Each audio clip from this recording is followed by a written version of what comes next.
Hoy es un día especial y lo es porque tenemos con nosotros una persona que es, quizás por su trabajo, el eje de la noticia. No él como persona, digo, pero sí el trabajo es sumamente importantísimo para que la noticia, la información, tenga un sentido. Hay un dicho que manifiesta que una imagen vale más que 1000 palabras. Y en muchos casos eso es cierto y vale para conseguir premios, como ha sido el caso del ilustre que nos visita en esta tarde. No siempre ocurre eso, pero desde luego vale muchísimo una imagen y en muchos casos puede servir para que todo lo que tenga en el texto escrito pueda dar un doble significado. Hoy tenemos con nosotros a un hombre que durante este año, está siendo su año, porque ha ganado un premio importantísimo, quizás no importante por lo que es el monto económico de este premio, sino por lo que lleva implícito ser Premio WordPress Photo 2012. Es una persona que no es castreña, pero sí tiene ascendentes castreños. Se llama Samuel Aranda y nos visita. Bienvenido, Samuel. Bueno, gracias por invitarme. Buenas tardes. Castreño de ascendencia, como decimos, muchos veranos pasados en Castro. Se dice que las amistades de los veranos casi siempre, pasa igual que las amistades de la mili, perduran de por vida. ¿Es tu caso? Pues sí. De hecho, llegué este sábado pasado a las 5 de la tarde y a las 7 de la tarde ya estaba con mis amigos, bueno, con Sergio, y ya estábamos yendo a tomar una cerveza como si el tiempo no hubiese pasado, ¿no? Después de casi 10 años, pues llegas y parece que fue el día anterior, ¿no?, que estaba aquí. Con lo cual, casi que la conversación se paró allí y se volvió a continuar, o hubo un tiempo para el ¿y tú qué? Bueno, yo creo que son relaciones de amistad que se hacen y que son como muy sólidas, que creo que cada uno sabe bien quién son esas personas, ¿no? Y que cuando vuelves a verlos casi no hace falta ni retomar las conversaciones, ¿no? Que hemos estado en contacto, yo sé de su vida por su madre, que se lo cuenta a mi madre, como siempre hacen las madres, y bueno, parece que no haya pasado el tiempo, ¿no? Creo que son poquitas las personas que tienes así como de amistad, y bueno, en este caso Sergio, que es con el que estoy aquí en Castro normalmente, es uno de ellos. Lógicamente sus madres eran vecinas en tiempo joven y han perdurado en esa amistad. Su madre se llama Mari Millán Salido. Si no lo digo y esto sale por internet, es posible que nos pueda estar diciendo algo. Sigamos con el tema de la amistad. Hoy en día, tal y como está la situación, y voy a entroncar la amistad con el trabajo. Es complicado quizás encontrar amigos que tengan algo que ver con el trabajo, ¿no? Bueno, no, yo en mi profesión también tengo muchos amigos. Ahí en Barcelona, donde yo empecé mi carrera profesional y tal, tengo grandes amigos, tenemos un círculo de amistad muy cerrado también. Y yo creo que es como todo en la vida, pues digo, en la profesión esta de fotógrafo hay gente a la que aprecias mucho, con la que estableces una relación muy intensa, y gente con la que a lo mejor no conectas tanto, ¿no? Pero creo que es, bueno, como todo en la vida, como cuando uno tiene una novia y de repente una vez sale muy bien y otra vez sale no tan bien, ¿no? Pero entra dentro de lo normal. ¿Qué te impulsó a ti a ejercer como fotógrafo? ¿Ya lo tenías implícito desde pequeño o te surgió? No, fue casi accidental. Yo pintaba graffiti y era bastante gamberrete. Y entonces hacía fotos de mis grafitis y nada, pues accidentalmente conocí a unos amigos, uno era palestino y otro israelí, judío. Y entonces pues el israelí me invitó a Tel Aviv a conocer un poco su punto de vista sobre el conflicto palestino, y mi amigo palestino que me invitó a Ramallah a que conociese el punto del conflicto palestino, ¿no?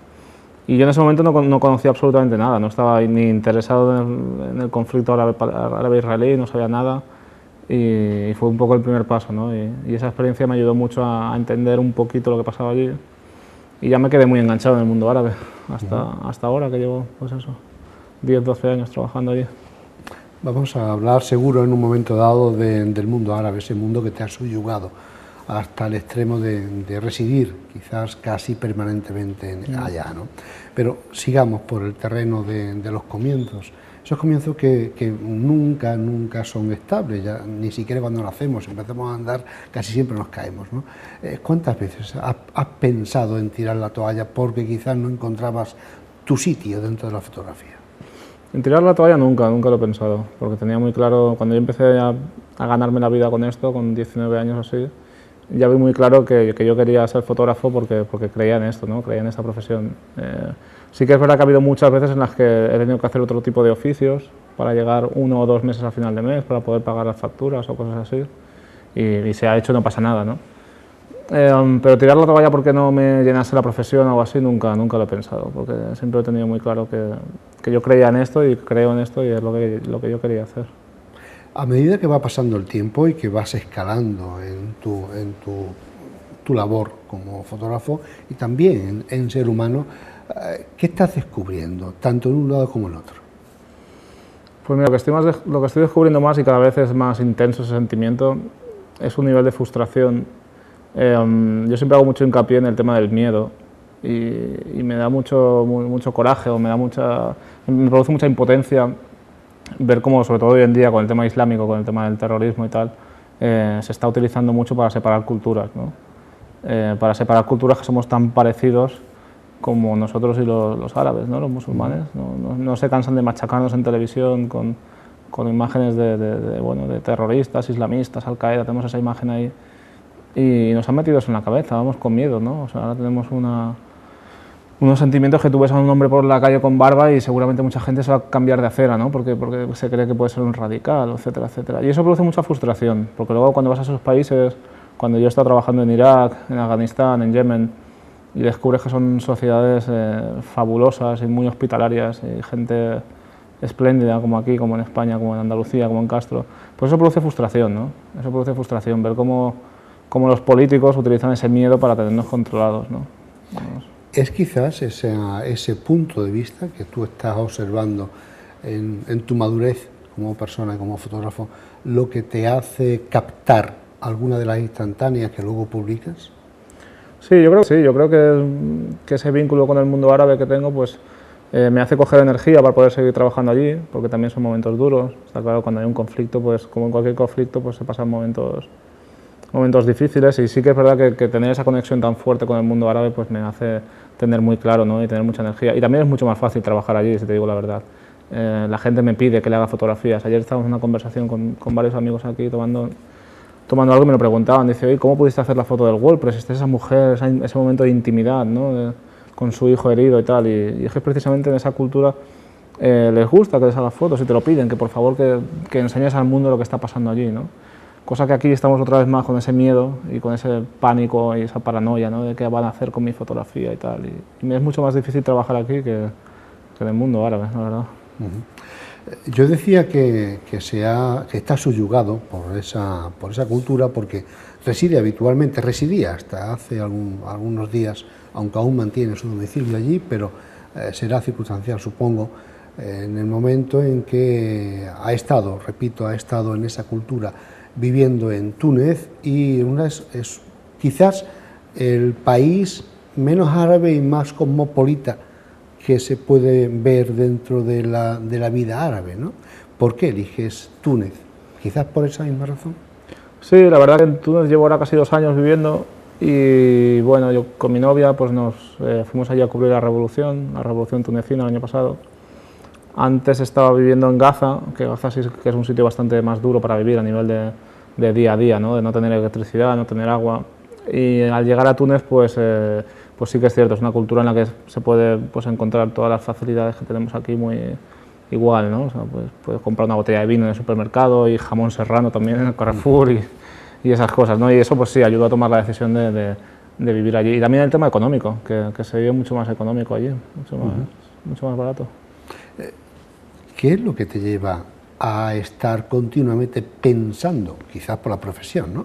Pero pensando en inmiscuirte en esos lugares tan complicados? Porque al final de cuentas, aunque sea una realidad distinta a la que se vive allí, a la que nos cuentan aquí, no cabe duda que hay un conflicto, y un conflicto que da problemas, y que lógicamente eso hace que cualquier occidental que esté andando por allí, aunque tú no eres muy occidental, tú pegas bien por ser uno de ellos, ¿no? Sí, sí, la verdad que ayuda a tener esta cara así tan árabe.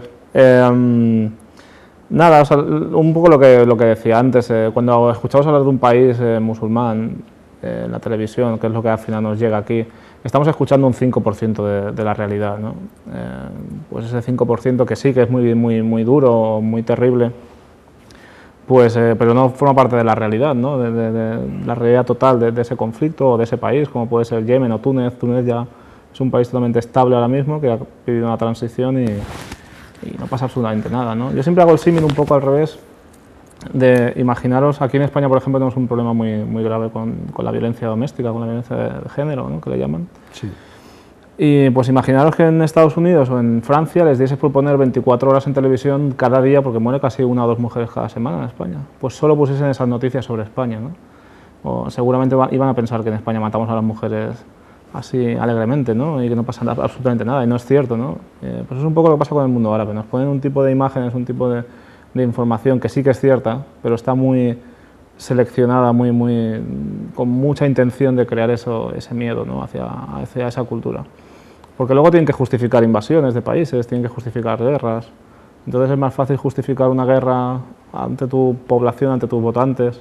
Si tus votantes piensan que son terroristas, pues es más fácil justificar una guerra en Irak que si piensan que son gente como nosotros, ¿no? ¿Qué sociedad de las que has visitado o tienes noticias del mundo árabe es más complicada y al mismo tiempo, al ser complicada, quizás sea más atrayente para tu labor como fotógrafo, ¿no? Tú que sueles mirar un poquito más que el común de los mortales, por aquello de que el fotógrafo quizás mira un poquito más allá, ¿no? ¿Qué observas, qué buscas cuando llegas a esa sociedad convulsa en cualesquiera, o la más complicada, como te he pedido? ¿Qué buscas para sacar? Pues bueno, a nivel de buscar un sitio conflictivo o que sean sitios difíciles, es tan sencillo como coger un mapa mundial de las zonas donde hay petróleo y casi lo vas a superponer con las zonas donde hay conflictos, ¿no? Entonces ahora, por ejemplo, Libia tiene la desgracia de tener mucho petróleo y estamos muy interesados en seguir con el control de Libia, como antes apoyábamos a Gaddafi, o como lo pasó en Irak, ¿no? O sea, lo único que pasa allí es que tienen petróleo, tienen la desgracia de tener petróleo. Y bueno, y solemos trabajar en esas zonas. Y a nivel personal, a nivel cultural, por ejemplo, pues estoy muy enamorado de Yemen. Yemen es un país que se ha quedado muy aislado por tema geográfico de todo, de África, de Oriente Medio, incluso del mundo musulmán, porque hablan en sitios del país hablan una lengua prearábica incluso, y es un país fascinante a nivel cultural, o sea, un país que parece que viajes 6 o 7 siglos en el tiempo. Y es conservador en el buen sentido. A mí Yemen es un país que me aporta mucho, que me gusta Yemen mucho. Le trae mucho recuerdo porque de ahí justamente sale la fotografía que le ha dado ese premio de la World Press Photo, pero lo que no sé si sabe todo el mundo es que él no entró como fotógrafo a Yemen, creo que entraste como estudiante universitario, ¿verdad? Sí, algo así, más o menos, sí. Más o menos. El visado era de estudiante y tuvimos que sobornar a una serie de gente en la frontera para poder entrar al país. Sí. ¿Esa fotografía que tú hiciste, que fue ganadora, fue de ese tiempo o ya posterior, una vez que ya entras como corresponsal? No, sí, eso es durante ese tiempo. Yo entré en septiembre del año pasado, 2011, y yo estuve hasta diciembre, hasta las Navidades. Fueron 3 meses y medio, casi 4 meses. Y era un momento que no había, el gobierno no daba permiso para acceder a periodistas extranjeros, entonces a través de lo de siempre, pues con amigo de un amigo, conseguí entrar en el país con el apoyo de mi periódico. Y bueno, son esos 4 meses de trabajo, trabajando como local, vestido pues como viste la gente allí, y en octubre fue cuando hice la fotografía esta, que era el momento de máxima tensión del conflicto. ¿Con cámara oculta o con cámara...? No, cámara normal, o sea, una cámara de fotos normal, lo que pasa que sí que cuando yo estaba en la zona rebelde, digamos, y cuando salía de esa zona, que me tenía que mover por la zona controlada por el gobierno, pues tenía que llevar la cámara escondida, eso sí. ¿Fue la fotografía la que te pidieron o te impactó, quizás por algún caso especial? ¿Cuántas echaste hasta llegar a esta? Esa secuencia son 6 fotos Entonces la historia es, la mujer se llama Fátima, él se llama Said, y la historia es que Said estaba en la manifestación, luego los he conocido después del premio. Said estaba en la manifestación y ese día empiezan los francotiradores del gobierno, empiezan a disparar sobre los manifestantes y lo hieren y lo llevan hacia una mezquita que utilizaban como hospital.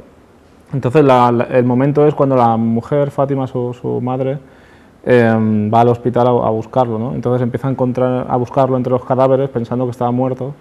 Por suerte solo estaba herido, entonces lo encuentra entre los heridos y es el momento que lo recoge y está esperando un médico que venga a atenderlos. Y son nada, 15-20 segundos hasta que llega el médico.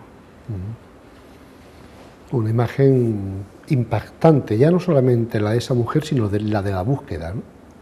O sea, la verdad que más lo recuerdo como un día bastante duro. Hubo como, creo que fueron 14 muertos. Y bueno, entonces en ese momento de la fotografía también estaban bombardeando sobre la mezquita, que más o menos la respetaban, o sea, no bombardeaban atacando la mezquita, pero alrededor sí. Entonces sí era un momento bastante tensión, bastante duro. No lo he dicho antes, pero él actualmente es freelance. Freelance es una persona que va totalmente por libre, haciendo su fotografía, pero dependiente de quizás, digo bien, el mejor o uno de los mejores diarios del mundo, ¿no? Sí, yo la verdad que he tenido suerte de poder estar en New York Times y muy agradecido y la verdad que muy contento sobre todo de la seriedad que tienen, ¿no? Tienen un código ético muy estricto y no se dejan de influenciar por intereses económicos o la mayoría de las veces o comerciales, ¿no? Que suele pasar. ¿Tus redactores son españoles o son americanos? Mayoría americanos. Yo suelo trabajar en Oriente Medio con 2 o 3 redactores, siempre los mismos. Uno es egipcio-americano y los otros 2 son americanos. Oye, una curiosidad, dejando al lado ahora el tema este y volviendo a Yemen. Tengo entendido que la familia de estas personas, bueno, te han agasajado de una manera fuera de lo común en su casa, y la casa que no es para nada normal. ¿Cuánta gente vive en esa casa? Pues son 120 y pico personas. Lo que explicaba un poco antes, Yemen tienen la costumbre de vivir todo el mundo junto. En el mundo árabe pocas veces vas a ver vagabundos durmiendo en la calle, porque la gente se suele ayudar bastante entre todos, entonces tiene un sentido de comunidad bastante fuerte. Y la familia se llama Al-Kawas, familia Al-Kawas. Y por ejemplo, sí, pues cuando recibí el premio, que volví a Yemen a la semana siguiente, pues me hicieron una ceremonia con un pastel, tuve que besar a todos uno por uno, a los abuelos, a las abuelas, a los tíos, los hermanos, al vecino, todos en línea. Y bueno, eso es lo que toca allí en Yemen, la mayoría de las veces, la verdad. No es nada anormal, es bastante normal. A pesar de que una familia numerosísima, no quiere decir que no tenga recursos, que era una persona bien, ¿no? Una familia bien, ¿no? Sí, normal, de clase media, de esa que estamos perdiendo aquí en España, pues una clase media normal, sin hambre, pero tampoco sin grandes lujos, ¿no? Normal. Ahora, lógicamente, vamos a entrar un poquito en el premio, aunque no es la cuestión de esta entrevista, como estás viendo, pero sí quiero entrar un poco para que nos digas qué ha cambiado en Samuel Aranda de antes a después de este premio. ¿Qué ha significado? Bueno, pues ha significado 10.000 euros, que han ido bien para pagar un par de cositas que tenía por ahí.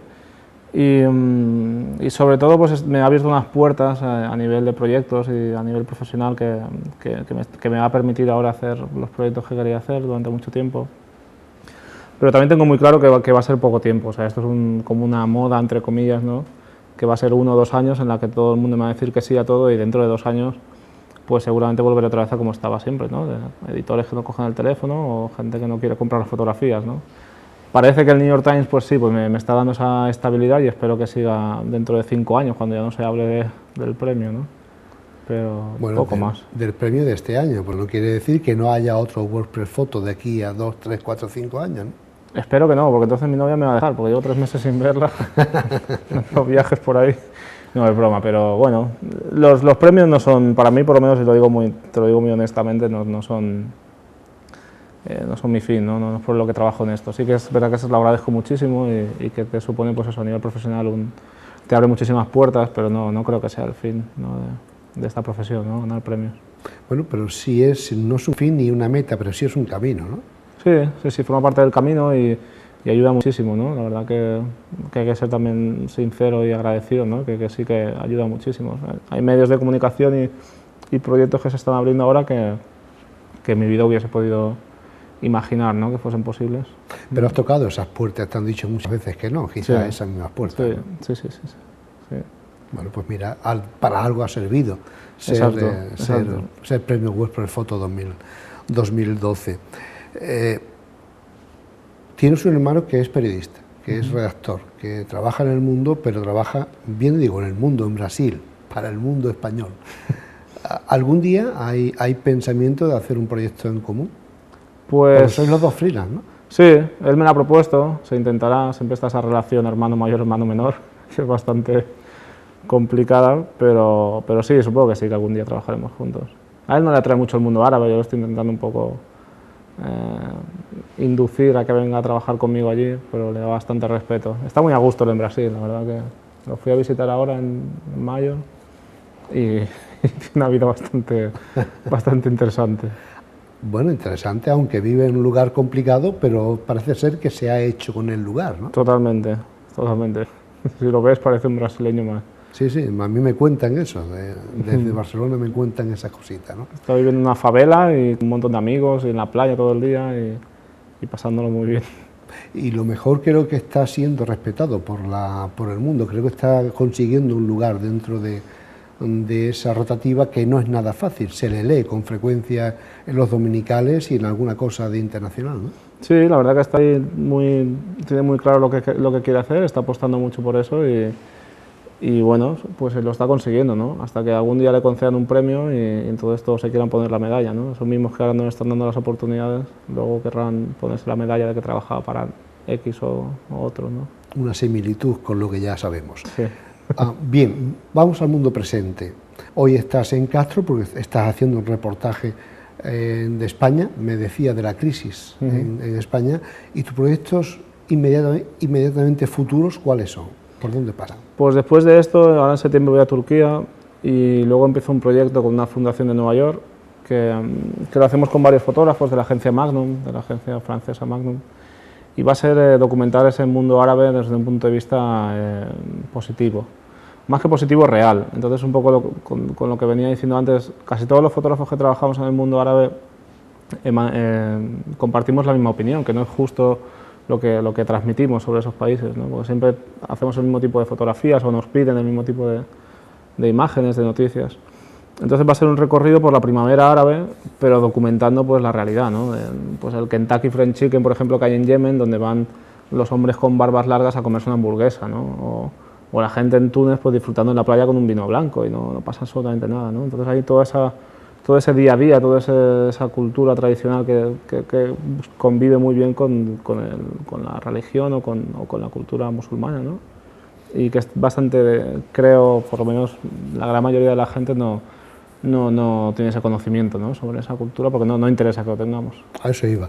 Hay una labor interesada en que no haya información coherente acerca de lo que está pasando, ¿verdad? Totalmente. O sea, sí, además se ve muy claro. O sea, cuando empezó la guerra de Irak, que salimos a la calle, en España la verdad que fuimos uno de los países que más salimos a la calle, pues imagínate, ¿no? Si la gente encima supiese la realidad sobre ese mundo musulmán, ¿no? Que no tenemos ni idea. Aquí nos llega ese tanto por ciento pequeñito que, por ejemplo, en Barcelona pues ves a los 5 marroquíes pequeños de turno que roban 2 bolsos y ya la gente dice, mira estos árabes que están aquí que vienen a robar, ¿no? Es una cosa totalmente distorsionada, ¿no? De lo que es la realidad de estos países. ¿Esto que viene aquí quizás es lo que sobra allí? Bueno, lo que viene aquí sobre todo son gente joven que allí no tienen un futuro porque no se lo permite el régimen que apoyamos nosotros con nuestros impuestos y cuando llegan aquí pues tampoco tienen papeles para trabajar.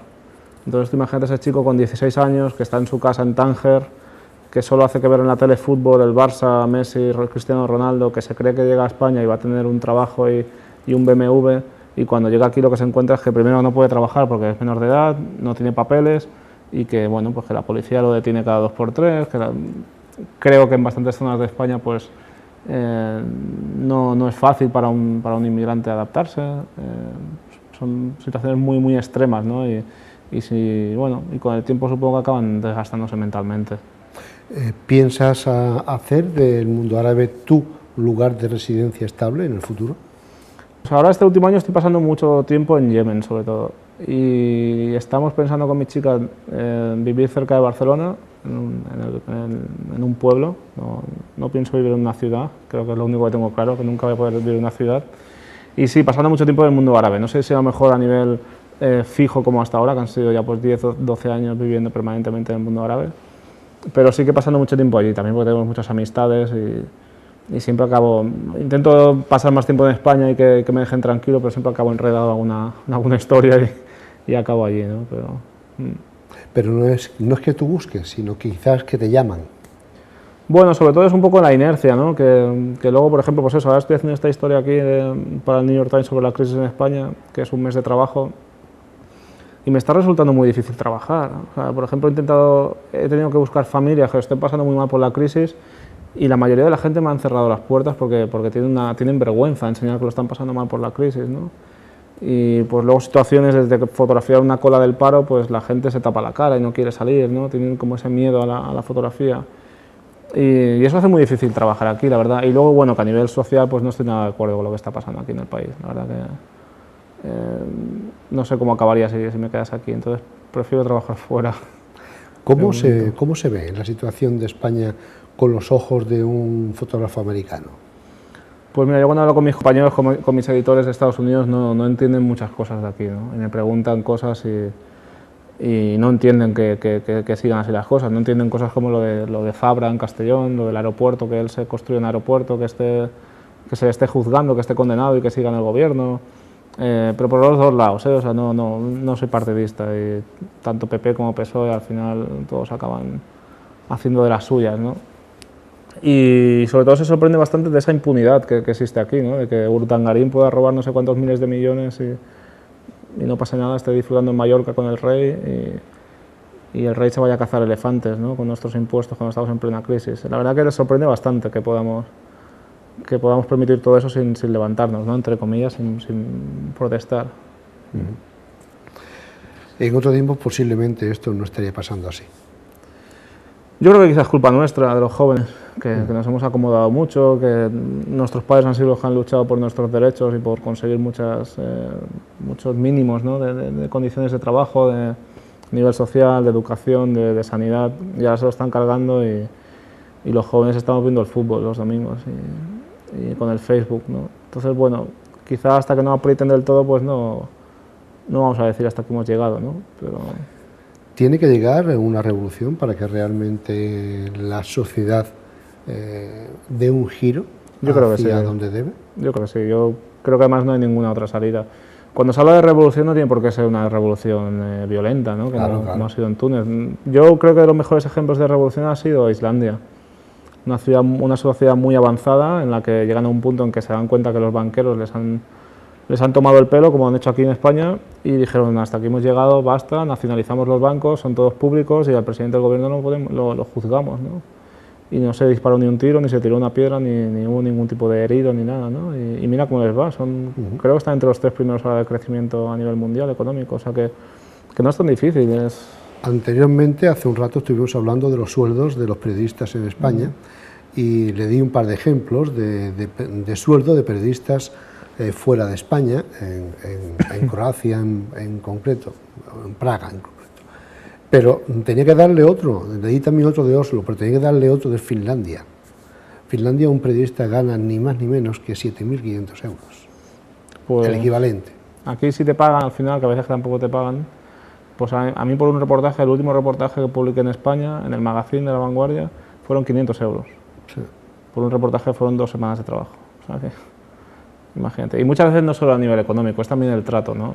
Y cuando se habla de periodismo se habla en casi todas las profesiones, ¿no? Aquí, pues ahora está hablando con una persona que está trabajando en el Mercadona, que le hacen hacer horas extras, que no se las pagan, que tiene un horario de 14 horas, o sea, y no pasa nada, ¿no? O sea, aquí los sindicatos hace tiempo ya que dejaron de luchar por los trabajadores, que entras en el sindicato y parece una inmobiliaria o una agencia de viajes más que un sindicato, y así nos va, así nos va. Ojo crítico y lengua mordaz, la que tiene este joven fotoperiodista que está deambulando por el mundo, que se siente más árabe que europeo, que vive en esa parte del mundo árabe quizás más antigua, donde la sociedad está más unida, pero que lógicamente tiene sus creencias, y sus creencias lo traen de vez en cuando a este lugar que es Castro, de Apriego, de donde viene. Su padre es natural de esa localidad, y su madre y su padre siguen viviendo en Barcelona. Por ello, esa relación que tiene directa con España, con Barcelona, con Priego y con Castro, le ha traído a nuestra casa. Samuel, enhorabuena por ese premio WordPress Photo 2012, te lo habrán dicho infinidad de veces, la cantidad de entrevistas que has dado y de conferencias, pero que no sea eso quizás lo más importante, sino que lo más importante esté por llegar. Esperemos. Muchas gracias. Seguimos con todos ustedes aquí en Cita a las 7 y cerramos, vamos con otro espacio.